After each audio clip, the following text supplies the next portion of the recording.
Hi guys, welcome to part 2 series of my marriage is nearing and what I'm feeling right now. എൻ്റെ first best friend ആരാന്ന് ചോദിച്ചാൽ ഞാൻ പറയും എൻ്റെ അനിയനാണെന്ന്. അപ്പം നിങ്ങൾ വിചാരിക്കും ഈ അനിയന്മാരുടെ അടുത്തൊക്കെ എങ്ങനെയാണ് കാര്യങ്ങൾ തുറന്നു പറയുക, അവർ പാര വെക്കില്ലേ?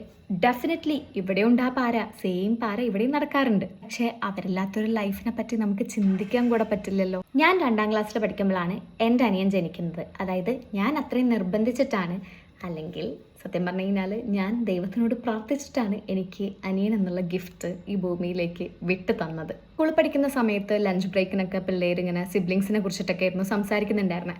അപ്പോൾ ഞാനിങ്ങനെ വിചാരിക്കും, എനിക്ക് സംസാരിക്കാൻ ഒരു ടോപ്പിക് ഇല്ലല്ലോ, എനിക്ക് പങ്കെടുക്കാൻ പറ്റുന്നില്ലല്ലോ ആ സംസാരത്തിൽ, കാരണം എനിക്ക് ആരുമില്ല, സിബ്ലിങ്സ് ആരുമില്ല.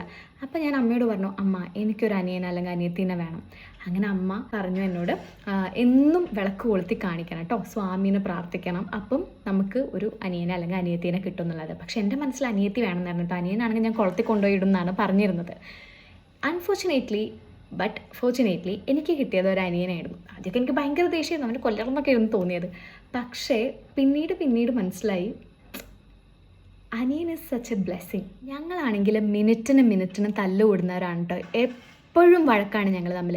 പക്ഷേ ഒരു 2 ദിവസത്തെ കൂടുതലൊന്നും ഞങ്ങളുടെ പിണക്കം നീണ്ടു നിൽക്കില്ല. അതും ഞാൻ തന്നെ സോൾവ് ചെയ്യാൻ പോകണം. അപ്പോൾ കല്യാണം കഴിഞ്ഞ് പോകുന്ന സമയത്ത് ഞാൻ അവനെ മിസ് ചെയ്യുന്നേക്കാളും കൂടുതൽ ചിലപ്പോൾ അവൻ എന്നെയായിരിക്കും മിസ് ചെയ്യുക. കാരണം വേറൊന്നുമല്ല, അവൻ്റെ തലയിൽ എണ്ണയൊക്കെ തേച്ച് മസാജ് ചെയ്യാൻ വേറെ ആരുള്ളത്.